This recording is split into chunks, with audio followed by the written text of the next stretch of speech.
కృతజ్ఞతాస్తుతి స్తోత్రము చెల్లించుకుందాం. స్తోత్రం స్తోత్రం స్తోత్రం స్తోత్రం. హల్లెలూయా.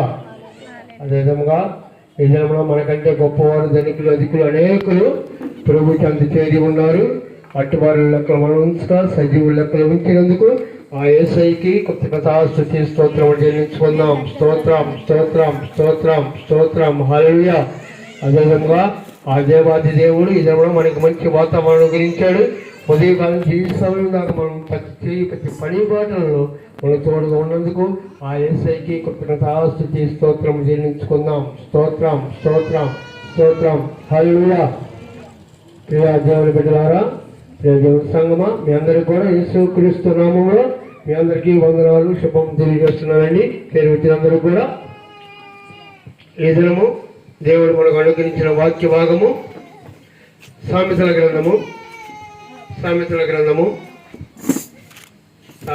పుస్తకము అనొచ్చు, గ్రంథము అంటారు.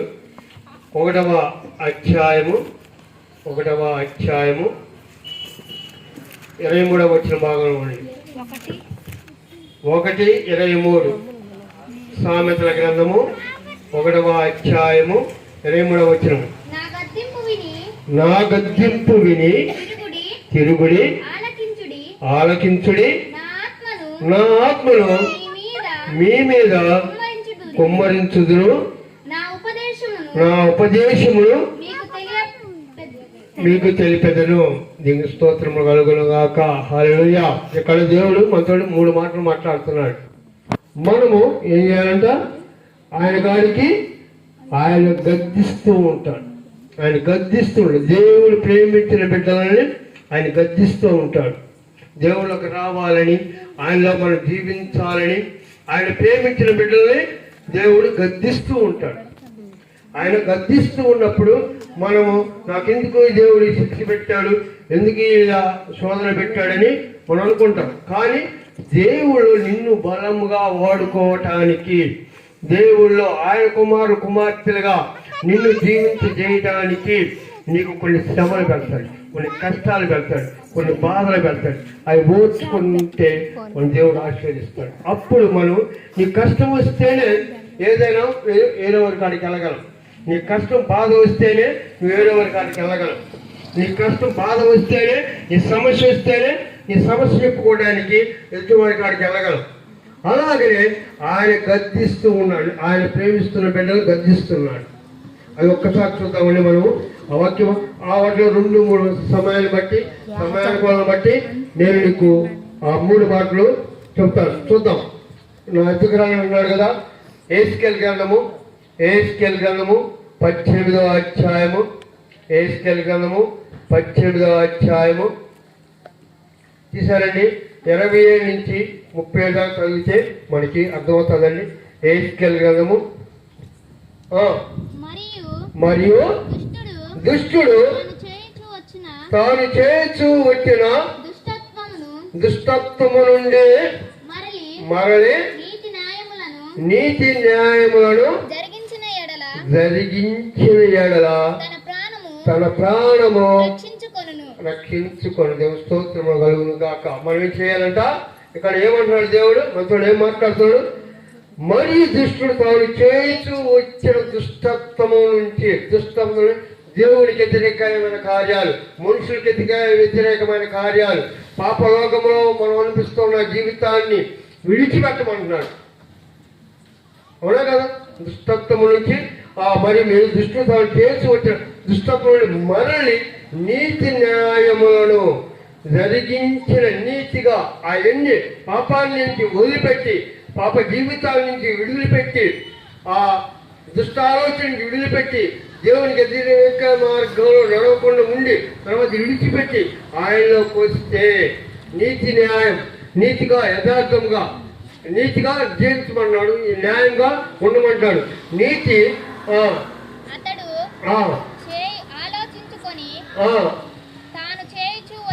తాను చేయుచు వచ్చిన అతిక్రమ క్రియలన్నిటినీ చేయక మానడం కనుక అతడు మరణమునందుక అవశ్యముగా బ్రతుకు. దేవుని స్తోత్రము కలుగును గాక. మనము ఒక సమస్యలో, ఒక కష్టాల్లో యథార్థముగా నువ్వు దేవుని సన్నిధానం వచ్చినప్పుడు, ఆ సన్నిధిలో మోకరించి ప్రార్థించినప్పుడు నీ మనసు యేసు వైపు చూస్తూ, ప్రభా నేను నీ దగ్గరికి వచ్చున్నానయ్యా, నీ దగ్గరికి నేను వచ్చున్నాను ప్రభా, నా సహాయం చేసేది అని హృదయం ఎదిగిన దేవుడు మన దేవుడు, హృదయాలోచన ఎదిగిన దేవుడు మన దేవుడు. నీ తలంపు పుట్టుక ఉనిపే ఆయన నేను ఎదిగి ఉన్న దేవుడు. నీ ఆలోచన ఎదిగి నువ్వు పైకి వస్తున్నావా, నీ అవసరానికి వస్తున్నావా అని ఆలోచిస్తాడు దేవుడు. నువ్వు అవసరం తీరి నాకు అవుతావా, అవసరం కాకుండా వస్తావని దేవుడు నిన్ను ఆలోచన అడుగుతాడు దేవుడు. అలాగే మనం ఏం చేస్తున్నాడు లేదా? అయితే ఇశ్రాయేలు యెహోవా మార్గము న్యాయము కాదని చెప్పుతున్నారు. కొంతమంది అయితే నాకు దేవుడు ఏం చేశాడు, అందరూ బాగున్నారు, దృష్టిలు బాగున్నారు, నేను యథార్థంగా ఉంటే నాకేం చేస్తున్నాను అనుకుంటా ఉంటారు. దేవుడు యథార్థంగా ఉన్నామని అనుకుంటారు కదా, నాకు అన్ని కష్టాలు వస్తున్నాయి, బాధలు వస్తున్నాయి, శ్రమలు వస్తున్నాయి అని అనుకుంటారు కదా. ఇశ్రాయేలులారా నా మార్గము న్యాయమే గాని నీ మార్గము స్తోత్రము. నేనే మార్గము, నేనే సత్యము, నేనే జీవం అన్నాడు యేసయ్య. ఆయన మార్గము జీవ మార్గము, మన మార్గము నరక మార్గం. కానీ ఆయనలోకి రమ్మంటున్నాడు ఆయన. అవునా కదా? నేనే మార్గం అంటున్నాడు. నువ్వు ఆయన కాడికి వెళ్తున్నావా? నీ మనస్ఫూర్తిగా నీ పాపాలు ఒప్పుకొని యేసు క్రీస్తులో మనం జీవిస్తున్నామా? ఆయన చెప్పిన బోధన మనం వింటున్నామా? అవునా కదా? అది నేను నాటమే కానీ మీ మార్గం ఏం కాదు. కాబట్టి ఇశ్రాయేలులారా ఎవరి ప్రవక్తను బట్టి వానికి శిక్ష విధింతులు దేవుడు. మన ప్రవక్తను బట్టి, మన నడవడికను బట్టి, మన ఆలోచనను బట్టి మనకి ఏం చేస్తామంట? ప్రవర్తన, మన నడవడిక, మన ఆలోచనలు దేవునికి ఇష్టంగా ఉన్నాయా లేవా? మన ప్రవక్త అంటే ఏంటి? మంచిగా ఉన్నామా, చెడుగా ఉన్నామా? మన ప్రవక్తను బట్టి, మన నడవడికను బట్టినే మన ప్రవక్త మనకి ఉంటాయి. అవునా కదా? మన ప్రవక్త చదువుమా. మారు మనసు త్రిప్పుకొని మీ అక్రమములు మీకు శిక్షాకారము కాకున్నట్లు వాడన్నిటిని విడిచిపెట్టి. ఏం విడిచిపెట్టమన్నాడు ఆయన? ఏం విడిచిపెట్టమని వేస్తయ్యా? మంచి మన దుష్టత్వాన్ని విడిచిపెట్టమన్నాడు. నీతిగా న్యాయంగా జరిగించమన్నాడు. నీతిగా రమ్మన్నాడు. అన్యాయంగా చేస్తున్నావా? అన్యాయం విడిచిపెట్టమన్నాడు. న్యాయంగా జరిగించమంటున్నాడు ఆయన. అవన్నీ అక్రమాలు వదిలిపెట్టమన్నాడు. మనం దుష్కార్యాలు తీసేయమని. అప్పుడు ఆయన కొంతకు వస్తే నిన్ను దేవుడు ఆశీర్వదిస్తాడు, నీకు నిత్యరాజ్యం ఇస్తాడు. అంతేనా కదమ్మా? ఇంకొక మాట చూద్దాం. ఆ జకర్యా గ్రంథము 12 జకర్యా కాదమ్మా, సారీ, అపోస్తుల కార్యములు 3వ అధ్యాయము, అపోస్తుల కార్యములు 3వ అధ్యాయము 19-20 చూద్దాం. ప్రభు సుఖము నుండి ప్రభు సముఖము నుండి విశ్రాంతి కాలము వచ్చినట్లును. ప్రభు సముఖము నుండి, దేవుని ముందు నుంచి దేవుని కార్యాలు జరిగిస్తున్నాడు. మన ముందు జరిగిస్తున్నాడు ఆయన కార్యములను. ఆయన యేసయ్య మన కార్యములను జరిగిస్తున్నాడు. నియమించిన నేను విశ్రాంతి కాలం అంటే దేవుని మందిరాలు. మన ఆయన కొన్ని విశ్రాంతి దినములు విశ్రాంతి ఇచ్చాడు. ఆయన విశ్రమించాడు. విశ్రాంతి కాలంలో అయ్యే కదా, ఆదివారం విశ్రాంతి కాలంలాగా మనకి అన్ని పనులు 6 నెలలు పని చేసుకోమన్నాడు. 7వ దినము సన్నిధానికి రమ్మన్నాడు. మనం వెళ్తున్నామా మందిరానికి? దేవుని శ్రీస్తున్నామా, ఆరాధిస్తున్నామా? విశ్రాంతి కాలం అంతే కదా. విశ్రాంతి కాలములు మీ కొరకు నియమించిన క్రీస్తు యేసును ఆయన పంపునట్లు మీ పాపములు తుడిచివేయబడు నిమిత్తమును మారు మనసు నుండి తిరుగుడు చేస్తాం. మనం మారు మనసు ఎలా పుస్తకాలు ఏం చెప్తున్నారు? మారు మనసు కావాలి మనకి. దేవుని వైపు తిరగాలి అంటే మన పాప రోత జీవితాన్ని విడిచిపెట్టి ఆయన రక్తంతో కడగబడాలి మనం. ఆయన రక్తం శుద్ధీకరించబడాలి మనం. ఆయన రక్తంలో మనకి పాప క్షమాపణ, ఆయన రక్తంలో నిత్య జీవం. మన కోసం ఆయన యేసు ప్రభు వారు చివరి రక్తపొట్టు వరకు కాచాడు. ఆయన ప్రాణం పెట్టాడు మన కోసం, ఎవరు పెట్టాలి. అలాగా మన ఎవరి కోసం కూడా మన ప్రాణం పెట్టేవారు కాదు మనం. అలాగా మనం ఆయన మారు యేసు క్రీస్తు ప్రభు వారు కూడా చెప్తున్నారు కదా, యేసు కాలం సంపూర్ణమైనది మారు మనసు పొందండి చెప్తున్నాడా లేదు? కాలం ఈ రోజులు ఎలా ఉన్నాయి? దేవుని రాకడ సూచనలు జరుగుతున్నాయి. మనము ఎలాగ ఉన్నాం? దేవునికి ఇష్టంగా ఉన్నామా, అయోగ్యంగా ఉన్నామా? దేవునికి ఇష్టమైన బిడ్డగా ఉంటున్నామా, జీవిస్తున్నామా లేదా? ఏమన్నా చూద్దాం, ఒక్కసారి చూద్దామమ్మా. మార్కు సువార్త 1వ అధ్యాయము 14-15 వచ్చిన చూద్దామమ్మా. యేసుక్రీస్తు ప్రభువు చెప్తున్నాడు, యోహోను చెప్తున్నాడు. యోహోను చెరబట్టిన తరువాత యేసు కాలము సంపూర్ణమైనది, దేవుని రాజ్యము సమీపించినది, మారు మనసు పొంది సువార్తను నమ్ముడని చెప్పుతూ దేవుని సువార్త ప్రకటించుతూ గలిలయకు వచ్చిన. దేవుని స్తోత్రం. మారు మనసు పొందమన్నాడు. మనం ఎలా ఉంటున్నామో దేవునికి దుష్ట కార్యాలు ఇష్టంగా నడవటం, మారు మనసు పొందాలి, పాప క్షమాపణ పొందాలి. మనం ఆయన రక్తంలో కడగబడాలి. మనం ఆయన రక్తంలో మనము జీవించబడాలి, శుద్ధీకరించుకోవాలి. మనం కాలం ఇప్పుడు ఈరోజు ఎలా ఉన్నాయి? గడ్డు కాలములు, యుద్ధం మీద జరుగుతుందని చెప్పిన రీతిగా, యేసు ప్రభు వారు చెప్పిన రీతిగా యుద్ధాలు జరుగుతున్నాయి. రాజ్యం మీదకి రాజ్యము, కరువులు, కాటకాలు, భూకంపాలు వస్తున్నాయి లేదా? మొన్న నైట్ జపాన్లో సముద్రంలో వచ్చిందంట అది భూకంపం. దేవుడి పైన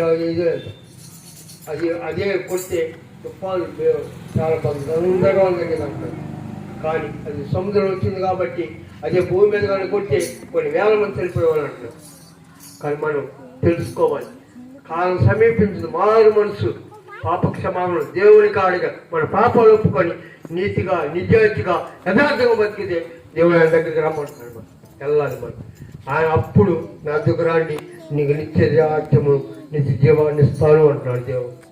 రెండో మాట, నా ఆత్మను కుమ్మరించుదును, నా ఆత్మను కుమ్మరించుదును. రెండో మాట, మనము దేవుళ్ళు మనం ఎలా ఉండాలి? దేవుడి కాడికి రావాలంటే ఏం చేయాలి? ఆయన ఆత్మ, దేవుడు ఆత్మ కనుక ఆత్మరూపంగానే మనం ఉంటాడు. ఉండలేదు ఆయన ఆత్మ. గతంలో మనం చెప్పుకున్నాం ఆత్మ గురించి. చూద్దామమ్మా. యోహోను సువార్త 4వ అధ్యాయము యోహోను సువార్త 4వ అధ్యాయము తీశారమ్మా. 4వ అధ్యాయము 24 వచ్చింది చూడమమ్మా. 24 దేవుడు ఆత్మ కనుక ఆయనను ఆరాధించువారు ఆత్మతోను సత్యముతోను ఆరాధింపవలెను. దేవుని స్తోత్రము. ఇది దేవుడు ఆత్మ, ఆయన ఆత్మ స్వరూపి కాంటాడు మనకి దేవుడు. కానీ ఆయన కార్యాలు జరుగుతూ ఉంటాయి. ఆయన విశ్వాసం ఇచ్చినప్పుడు, ఆయన నమ్మిక ఉంచినప్పుడు ఆయన ఆత్మరూపంగానే మనకి అన్ని సహాయం చేస్తూ ఉంటాడు. ఆయన దేవుడు ఆత్మ కనుక దేవుడు చూపెట్టమంటే మనం చూపెట్టగలమా? గాలిని చూపెట్టగలమా? దేవుడు ఆత్మ కనుక దేవుడు ఆత్మని కావాలి అంటే ఆయన ఆత్మని కావాలి. దేవుడు నువ్వు ఎదగబడాలి. దేవుడు ఆనందించాలి. మనం ఆయన ఆత్మ పొందుకోవాలి అంటే నిత్యము ఎప్పుడు ఆయన ఇచ్చిన కృపావరను, ప్రభా నా ఆత్మ లేనివాడు నా వాడు కాదు యేసుక్రీస్తు. ఆయన ఆత్మ పొందుకోవాలి. మనం చూద్దాం ఇంకొక మాట. నా ఆత్మను కుమ్మరిస్తాను అన్నాడు కదా. జకర్యా గ్రంథము ఇప్పుడు చేయమ్మా. జకర్యా గ్రంథము 12వ అధ్యాయము 10వ వచనం చూడమ్మా. జకర్యా గ్రంథము 12వ అధ్యాయము 10వ వచనం. జకర్యా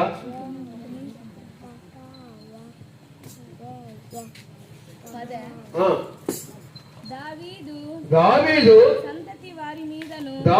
సంతతి వారి మీదను యెరూషలేము నివాసుల మీదను కార్యములను నిందించు ఆత్మను జ్ఞాపన చేయి విజ్ఞాపన చేయ ఆత్మను నేనే నేను కుమ్మరింపగా. ఏం చేస్తాడు దేవుడు? నువ్వు ప్రార్థన దేవుని కుమార్తె ఉన్నప్పుడు, దేవుని ఆత్మను పొందుకున్నప్పుడు, దేవుని శక్తిని పొందుకున్నప్పుడు ఏం విజ్ఞాపన చేస్తావు? అందరి కోసం ప్రార్థన చేస్తావు. విజ్ఞాపన అంటే నీ కుటుంబం కోసం, నీ ప్రజల కోసం, నీ గ్రామం కోసం, నీ దేశం కోసం, నీ పట్టణం కోసం అందరూ నశించిపోతున్నారు ప్రభా, కాపాడు ప్రభని అంటే విజ్ఞాపన. అదేగా ఎరుషలేము మీదకి ఆకాశం ఎరుషలేము మీదకి వచ్చు అమ్మా ఆత్మను విజ్ఞాపించే ఆత్మను నేను కుమ్మరింపుగా వాడు తాము పొడిచిన నా మీద దృష్టి ఉంచి, ఆయన మీద దృష్టి ఉంచి మన కోసం అయితే మరణం పొంది దెబ్బలు పొడిచిన గాయం చూస్తూ నా కోసం శ్రమలు పడ్డాడు, గాయాలు పడ్డాడు దేవుడని ఆయన వైపు మనం చూడాలి. చదవమ్మా. ఒకడు తన ఏక కుమారుని విషయమై దుఃఖించినట్లు తన జ్యేష్ఠ పుత్రుని విషయమై ఒకడు ప్రలాపించినట్లు అతని విషయమై దుఃఖించుతూ ప్రలాపించుడు. ఇక్కడ దేవుడు ఏకైక కుమారుడు, తండ్రైన యెహోవా దేవుడు, తండ్రైన దేవుడు తన ఏక కుమారుని ఈ లోకానికి మన పాప శాపాల నిమిత్తము పంపించేవాడు. అవునా కదా? అలాగే మన ఏక కుమారుడు, ఒకే కుమారుడు మన బాధపడే శ్రమలు వచ్చినప్పుడు, ఎన్ని కష్టాలు వచ్చినప్పుడు, ఎన్ని బాధలు వచ్చినప్పుడు, అవునా కదా? అలాగా అప్పుడు మనం ఏం చేయాలి? ఇక్కడ దుఃఖించిన తనవంతుడు ఏక కుమారుడు విషయమై దుఃఖించినట్లు తన జ్యేష్ఠ పుత్రుని విషయమై ఒకడు ప్రలాపించినట్లు అతని విషయమై దుఃఖించుతూ ప్రలాపింతురు. మనం దేవుని కోసం మన కోసం ఆయన ప్రాణం పెట్టాడు. మనం కూడా మన బిడ్డ కోసం ప్రాణం, మన అందరి కోసం ఆయన విజ్ఞాపన చేస్తున్నాడు. దేవుడు విజ్ఞాపన చేస్తున్నాడు మన పక్షాన. యేసుక్రీస్తు ప్రభువారు ఈ క్షణాన నా బిడ్డను వస్తున్నారేమో, వారి రోజు పొందుతారేమో అని విజ్ఞాపన చేస్తున్నాడే లేదు మన కోసం. మనం విజ్ఞాపన చేయ ఆత్మ మనకి కావాలి, ప్రార్థించే ఆత్మ మనకు కావాలి, అనేకుల కోసం ప్రార్థన చేసే ఆత్మ మనకు కావాలి. మన కుటుంబం కోసం చేస్తాం, మన పక్కన మా వాళ్ళు బాగుండాలి, నేను నా వాళ్ళు బాగున్న పిల్లలు బాగుండాలి. కానీ విజ్ఞాపనకి అందరి కోసం ఇశ్రాయేలు ఏం చేస్తున్నాడు? యెరూషలేము మీదకి వచ్చు అన్ని దావీదు సంఘం మీద, యెరూషలేము మీద ఈ పట్టణం కోసం మనం విజ్ఞాపన చేయగలే ఆత్మ కలిగి పొందుకోవాలి. మన గ్రామం కోసం ప్రార్థన చేసే ఒక 10 నిమిషాలైనా అందరి కోసం మనం ప్రార్థన చేసే ఆత్మ కావాలి. మనం ప్రార్థించగలుగుతున్నాము? ఒకసారి ఆలోచిస్తున్నామా? చూద్దాం, ఇంకొక మాట చూద్దామమ్మా. యెషయా గ్రంథము 59వ అధ్యాయము 20-21 వచ్చినామమ్మా. యెషయా గ్రంథము 59వ అధ్యాయము ఆయన ఆత్మ ఎలాగా బాధపడచ్చు. చదవండి. 19-20. సియోను నొద్దకును యాకోబులో తిరుగుబాటు చేయుట మాని మల్లుకొన్న వారి యొద్దకును విమోచకుడు వచ్చును. స్తోత్రములు. సియోను దేవుడి సన్నిధిలో రాకుండా ఆగిపోయిన వాళ్ళు, యాకోబులు తిరుగుబాటు చేస్తున్న వాళ్ళు ఏం చేస్తున్నాడు దేవుడు? మన మల్లుకొన్న వారి యొద్దకు విమోచకుడు వచ్చి, విమోచకుడు మనం రక్షించే దేవుడు, మన యేసుక్రీస్తు ప్రభువు మన పాపాలు విమోచకుడు. అవునా కదా? విమోచకుడే కదా, మన పాపాల కోసం వచ్చిన ఆయనే కదా, విమోచకుడే కదా, మనం రక్షించేది విమోచకుడు మన యేసుక్రీస్తు ప్రభువారే కదా, మన శాపాల నుంచి విమోచించేది యేసుక్రీస్తు ప్రభువారే కదా. విమోచకుడు వచ్చును. ఇదే యెహోవాకు నేను వారితో చేయు నిబంధన, ఇది వారితో నిబంధన, ఒక ఉడంబడిక చేసుకుంటున్నాడు యేసుక్రీస్తు ప్రభువారు. ఆయన ప్రజలతోటి ఒక ఉడంబడిక చేసుకుంటున్నాడు. ఏం చేస్తున్నాడు? చదవమ్మా. నీ మీదనున్న నా ఆత్మ, నీ మీద మనందరి మీద ఇస్తాడు దేవుని ఆత్మ కుమ్మరించబడాలి. నీ మీదనున్న నా ఆత్మ, ఆయన ఆత్మ మనం పొందుకునేలా ఇక్కడ స్థలం. నా ఆత్మయు నేను నీ నోట నుంచిన మాటను, నీ నోటని మనం ఏవైతే విజ్ఞాపన చేయడానికి అనేకుల కోసం ప్రార్థిస్తున్నామో ఆయన ఏం మాట్లాడుతున్నాడో దేవుడు నీతో నాతోటి దేవుడు మాట్లాడుతున్నాడు, మనతోటి పరిశుద్ధాత్ముడు మాట్లాడుతున్నాడు. ఆయన ఇచ్చిన మాటలు మనం తెలియజేయాలి అందరికీ. మనసు పొందండి. నువ్వు పొందావు, రక్షణ పొందావు, నీ పక్కన వారు రక్షణ లేదా? యేసుక్రీస్తు గురించి చెప్పు, సాటి చెప్పు. అయ్యా మారు పొందు, పాపాలు వదులుకో, నిత్యరాజ్యానికి రా. ఇదే రక్షణ దినము, ఇది అనుకోని సమయము. రేపు ఏం జరుగుతుందో మనకు తెలీదు. ఈ దినం బాగున్నప్పుడే నువ్వు మారు పొందని మనం చెప్పగలుగుతున్నాము. ఈ మాటలు నువ్వు తెలియజేస్తున్నావా? నీ నోటి నుండి, నీ పిల్లల నోటి నుండి, నీ పిల్లల నోటి నుండి ఈ కాలం మొదలుకొని ఎల్లప్పుడూ నువ్వు తొలగిపోవు అని యెహోవా సెలవిచ్చుచున్నాడు. దేవుని స్తోత్రం. మన పిల్లలు తరం వరకు కూడా దేవుని మాటలు మన హృదయంలో ఉంచుకోవాలి. దుష్టత్వం అనేదాన్ని మనము విడిచిపెట్టాలి. దేవునికి ఇష్టమైన బిడ్డగా మనము జీవించాలి. ఏమన్నాడు చూడవచ్చు, బాగా నీ నోట నుండి, నీ పిల్లల నోట నుండి, నీ పిల్లల నోట నుండి ఈ కాలము మొదలుకొని ఎల్లప్పుడూ తొలగిపోవు. దేవుని ఈ కాలము నుండి, ఈ క్షణం నుంచి కూడా దేవుని మాట మనం ఉదయం ఉంచుకోవాలి. యథార్థంగా మన దుష్టత్వాన్ని వదిలిపెట్టమంటున్నాడు కదా, చెడుతనాన్ని విడిచిపెట్టమంటున్నాడు కదా. ఈ కాలం మొదలుకొని ఎల్లప్పుడూ నువ్వు తొలగిపోవు అని దేవుని మాటలు మన నోట్లోంచి తీసేది. ఆయన ఆత్మను కుమ్మరించుకుంటే మనము ఏమవుతుంది?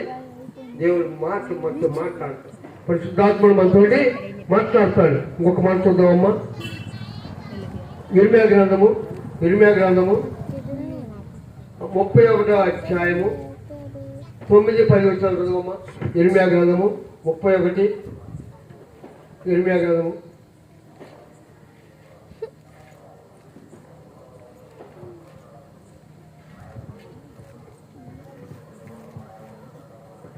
ఇర్మియా గ్రంథము 31వ అధ్యాయము 9-10 వచ్చాను.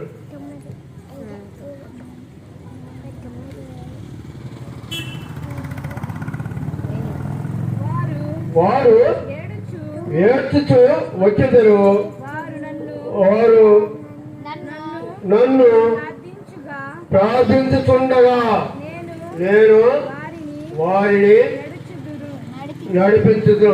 నేను దేవుడు వారు ఏడ్చుతూ దేవుని దగ్గరికి వస్తే, మన పాపాలు మన శాపాలు ఆయన సన్నిధిలో ఒప్పుకొని ఏడుస్తూ దీనత్వముగా ఏడుస్తూ ఆయన దగ్గరికి వస్తే ఆయన ఆత్మనిస్తాడు. మళ్ళీ చదువమ్మా. ఎదువాడు నన్ను ప్రార్థించుతుండగా నువ్వు ప్రార్థన జీవితం కలిగి ఉండాలి. ఏది వచ్చినా కూడా ఏడ్చుతూ ఆయన సన్నిధికి వచ్చి ప్రార్థించుతుండగా నేను వారిని నడిపించుతున్నాను. వారు తొట్టినకుండా చక్కగా పోవు బాటను నీళ్ళ కాలువల యొక్క వారిని నడిపించు. నీళ్ళ కాలువలు ఎవరన్నా నీటి కాలువలు ఎవరు నాటబడేది ఆకువారిగా తన కాలమందు ఫలమిచ్చి చెట్టు వలె, చెట్టు అంటే ఫలమందు కాలువలు ఎలా ఉంటుంది? కాలం నీటి కాలువలు ఎవరన్నా నీటి సమృద్ధి కూడా చెట్టు ఎండిపోతుందా? దేవుని వాక్యము, దేవుని కుమార్తెగా మనం జీవిస్తున్నప్పుడు మనలో అయిన సమస్యలు రాగలవా? కష్టాలు రాగలవా? బాధలు రాగలవా? శ్రమలు రాగలవా? ఏ సమస్య కూడా రాదు. అలాగే నడిపిస్తాడా?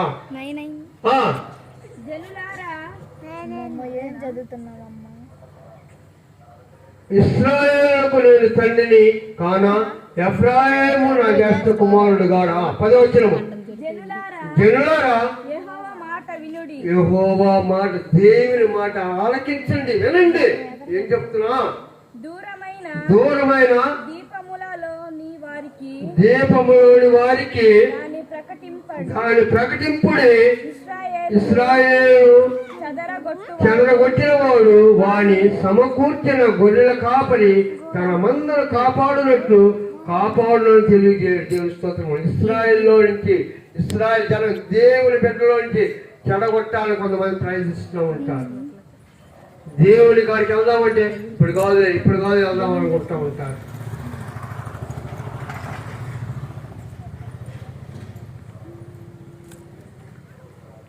ఇప్పుడు కాదు, వాళ్ళన్నీ చదవగొట్టిన వారిని సమకూర్చి గొర్రెలు కాపరి తన మందను కాపాడునట్లు గొర్రెలు గొర్రెలు కాయనప్పుడు మంద కాపరి ఏం చేస్తాడు? అన్నింటినీ బాగా చూస్తూ ఉంటాడు.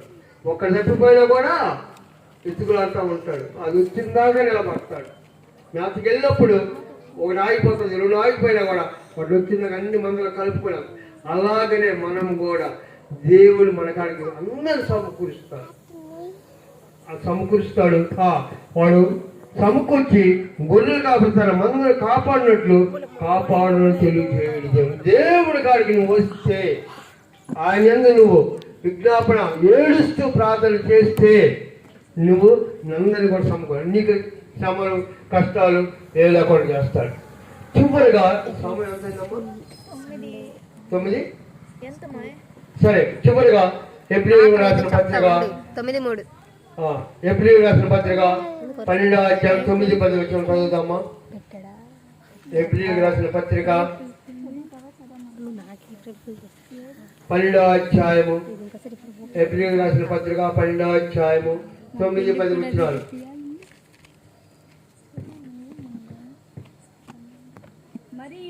మరియు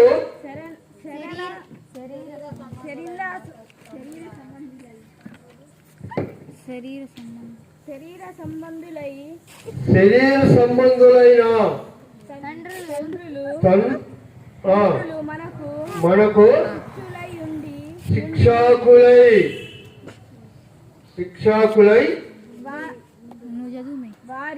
వారి భయభక్తులు కలిగి ఇంటివి.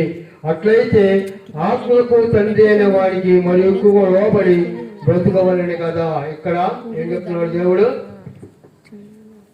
మరియు శరీర సంబంధులైన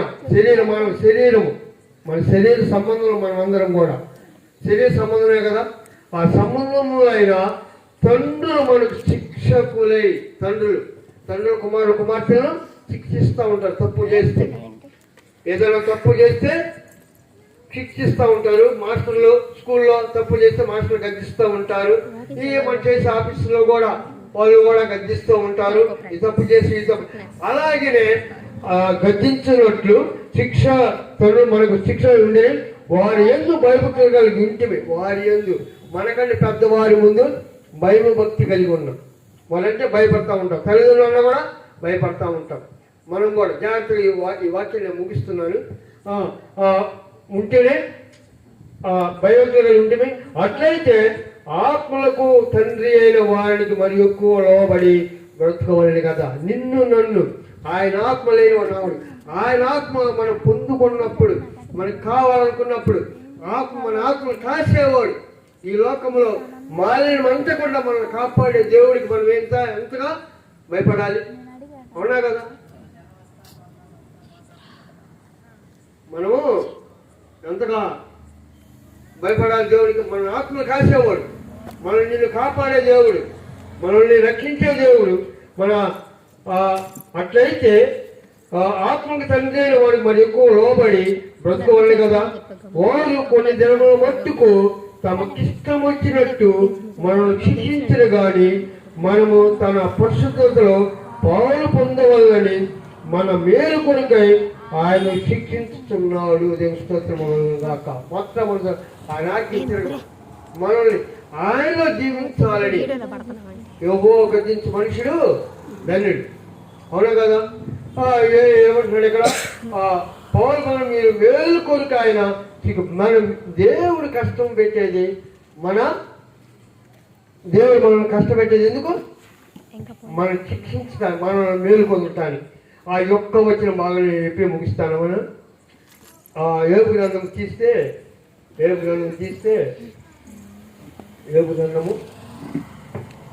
గ్రంథం తీయమ్మ.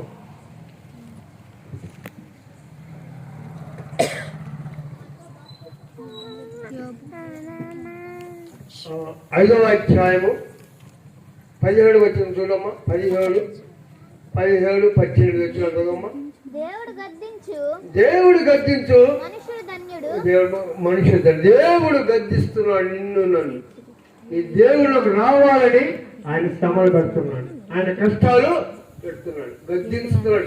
నేను దేవుడిని నమ్ముకున్నాను, దేవుడి కార్యాలు చేస్తున్నాడు, దేవుడికి అనేక ఇష్టమైన పనులు చేస్తున్నాడు, నాకెందుకు దేవుడి శ్రమలు పెడుతున్నాడు అంటారు. అవునా కదా? కానీ దేవుడు ఇందాక ఇప్పుడు 12-10 ఏం చదువుకున్నాం? ఆయనలో ఉంటే శిక్ష పెట్టాలంటాడు. రమ్మంటున్నాడు, బాధలు పెడతా అంటున్నాడు. ఇప్పుడు దేవుడు గద్దించు మనుషుడు ధన్యుడు. కాబట్టి సర్వశక్తులకు దేవుని శిక్షను ధృవీకరించకము. దేవుని స్తోత్రము కలుగును గాక. ఆయన కుమార్తెగా మనం జీవిస్తున్నప్పుడు, మనము బతుకుతున్నప్పుడు ఆయన నీకు శ్రమలు పెడతాడు, కష్టాలు పెడతాడు. కానీ మనం ఏం చేయాలంట? ఆ శిక్షను ఇంకా నువ్వు బలమైన కుమార్తెగా ఆయన జీవిస్తావు. నువ్వు నిజముగా మనం ప్రేమిస్తూ ఉంటే దేవుడు నిన్ను పరీక్ష పడతాడు. ఆయన గతంలో చెప్పి ఉంటాను అనుకుంటాను. ఒక్క మాట నేను చెప్పి ముగిస్తాను. చూడమ్మా, కాపరి సందేశం తిరిగించము వద్దు. మనం ఏం చేస్తున్నాం? ఆయన శిక్ష నిన్ను ప్రేమిస్తున్నాడు. నిన్ను ఆశీర్వదించాలి అంటే, నిన్ను హెచ్చించాలి అంటే ఆయన పెట్టే పరీక్షను నిలబడాలి. ద్వితీయోపదేశకాండము 13వ అధ్యాయము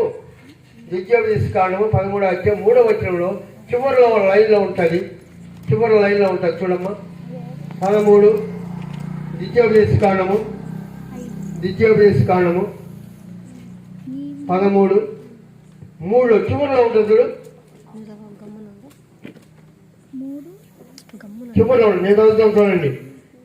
ఏలయనగా మీరు మీ దేవుడు యెహోవాను మీ పూర్ణ హృదయంతోను మీ పూర్ణాత్మతోను ప్రేమించుతున్నారు లేదో తెలుసుకునేందుకు మీ దేవుడు యెహోవా మిమ్మల్ని పరీక్షించుతున్నాడు.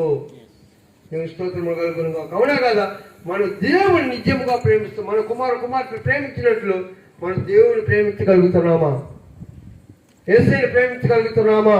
ఆయన శిక్ష పెడుతున్నాడు, ఎందుకు నా దేవుడి కాడికి వెళ్తే నాకు ఎందుకు వస్తుంది అనుకుంటాను. కానీ నువ్వు పూర్ణాత్మతోటి, పూర్ణ మనసుతోటి నువ్వు దేవుని ప్రేమిస్తున్నావా లేదో తెలుసుకోవటానికి నిన్ను పరీక్ష పెడతాడు. నువ్వు పరీక్షలు నిలబడితే ఆయన నీకు నిత్య జీవం ఇస్తాడు, నిన్ను ఆశీర్వదిస్తాడు. అనేకులకి జీవనకరంగా ఉంటాడు. అనేకులకు మనం అన్ని ఆత్మను కూడా ఇస్తాడు, నీ కుమ్మరిస్తాడు. మన ఆదరణకర్త మనకి తోడుగా ఉంటాయి. అవునా కదా? పరిశుద్ధాత్మ శక్తిని మనము పొందుకోవాలి. దేవుడి చిన్న వాక్యమును మన ఇంట్లో దీవించునుగాక. వాక్యం కోసం మన మధ్యలో ఉండే మాస్టర్ గారు అన్నం చేస్తావా? సగరణ మాస్టర్ గారు ప్రార్థన చేస్తారు. పాసన తర్వాత పలహారము జన్మాస్టర్ గారు తెచ్చారు. ఇంకో నాకు అర్థం కాల పలహారం తెచ్చింది మీ నిర్మల పలహారం తెచ్చున్నారు. అందుని బట్టి స్తోత్రాలు. మాస్టర్